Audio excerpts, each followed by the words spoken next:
Okay, so the ethical topic I chose is interacting with students respectfully because I felt like I personally could benefit from doing more research in this area.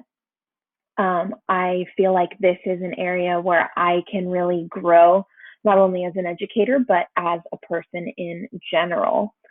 So as a kid, I remember hating what it felt like to not be respected just because of my age. And while I'm definitely the type of person who believes you should respect your elders, I also don't think that means you should disrespect those younger than you, particularly people you're responsible for, like your own children or your students. Which brings me to my first point, the NEA Code of Ethics. Both of these are listed at the beginning of Chapter 2 in Kenneth Strike's The Ethics of Teaching for what I believe to be some really great reasons.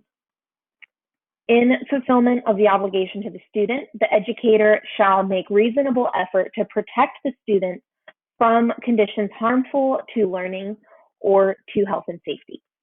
When I first read that, I thought, well, what could someone who works with children for a living possibly do to create a harmful learning environment? And I've realized the answer is actually quite a lot of things. But what I'm focusing on here is respect. A healthy and safe learning environment must include mutual respect. It's our duty as educators to give our students the best possible conditions to learn and grow. And if we don't show them respect, they can't effectively do either of those things. In fulfillment of the obligation to the student, the educator shall not intentionally expose students to embarrassment or disparagement. Again, I thought to myself, what's the easiest way to embarrass a student?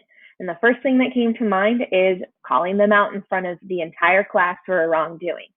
Because whether it's the act itself of getting called out or the eruption of ooh after the fact, the subject of that attention is bound to feel at least a little bit uncomfortable. And that's not providing a safe and healthy environment. My next point that I want to discuss is punishment. So, I read an article from Reclaiming Children and Youth called The Problem with Punishment by Scott Lee.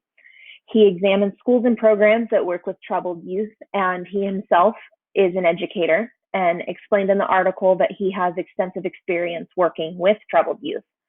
One of the main problems he noticed is that the staff members were only ever looking for new punishments or coercive methods to force the students into compliance. I'm sure anyone who has worked with children can agree that these types of reactive measures are hardly ever effective.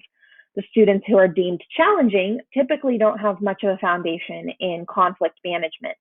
No one has ever told them that certain behaviors are acceptable or unacceptable, and they truly need that guidance to lead them down the right path. Many times these students are exhibiting pain-based behavior. Any punishment is only going to intensify their feelings, and they'll begin to view adults as their enemy. Adults who want to make children pay for their poor choices is really placing all of the blame on the child rather than their environment. Why did the student act out? Well, you're not going to find that out just by yelling at them and giving them detention. A lot of adults believe that students must show them respect before they even consider showing them respect back. And one of my most prominent memories from being in school was my ninth grade PE teacher sitting down with us and discussing that we were going to build our respect of each other together because she has to earn our respect just as much as we have to earn hers. And until then, a teacher had never really made me feel like an equal. And I'm in no way saying that teachers should never punish students, but I do feel like as often as possible, we need to make sure the punishment fits the crime, and we need to make the situations, if we can, into teachable moments. If you ask any teacher who's a parent if they would want their own child punished to the greatest extent and treated disrespectfully, many would probably respond that, oh, their child would never act that way, which could be true. But as Lee states, caring adults are likely to invest a great deal of time in teaching their own kids social skills through modeling and instilling values. Yet when confronted with students who have not been taught those skills, their instinct is to react with punishment. Like I said earlier, oftentimes those challenging students don't have a good role model at home. And in those cases, we need to show them the same patience and respect we would give our own children while guiding them through these situations. There will be days that they remember those bad habits, but there will also be really good days, and those don't happen on accident. Those good days happen when we support their growth, when we teach instead of punish, and when we can find those connections and establish that bond of mutual respect with one another. I think the most important thing for us to remember when dealing with difficult students is that we're all human. We all make mistakes and we do and say things that we shouldn't sometimes, but it should never be beneath anyone's dignity to just simply say, I'm sorry. Sometimes we step out of line without realizing, but once we do, we need to take a step back and understand that children's minds don't work the same way as ours. Calling them out and making them explain what and why they acted a certain way will usually just cause them to shut down or continue to act out. Constant criticism will usually only cause them to believe that they're fundamentally unsuccessful and that they're only capable of failure. And it's really hard to build upon failure.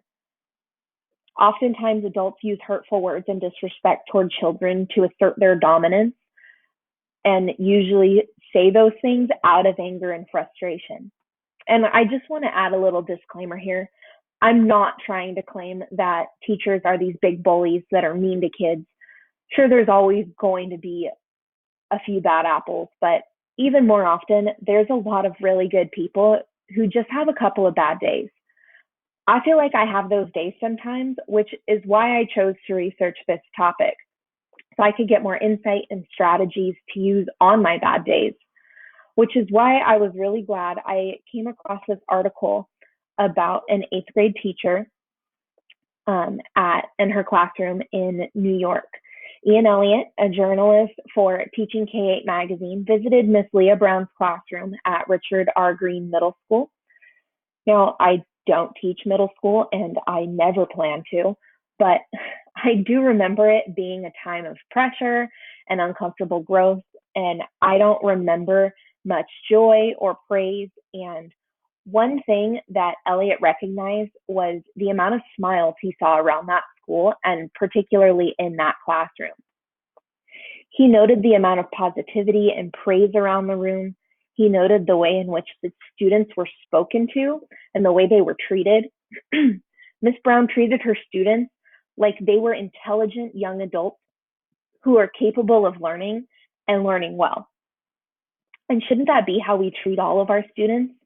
She wasn't condescending. She didn't simplify things. She spoke to them as if they were capable, intelligent people, which really should be our ultimate goal.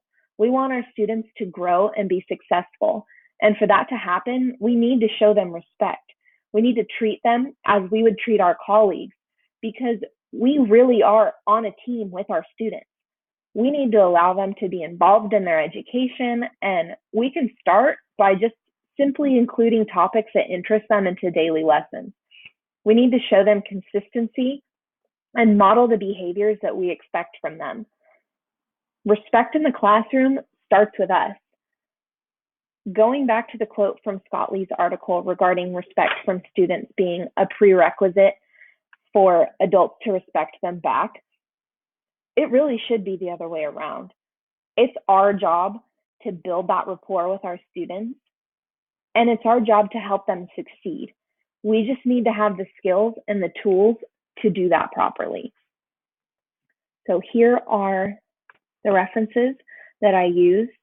I highly recommend You Know the FAIR Rule, Strategies for Positive and Effective Behavior Management and Discipline in Schools.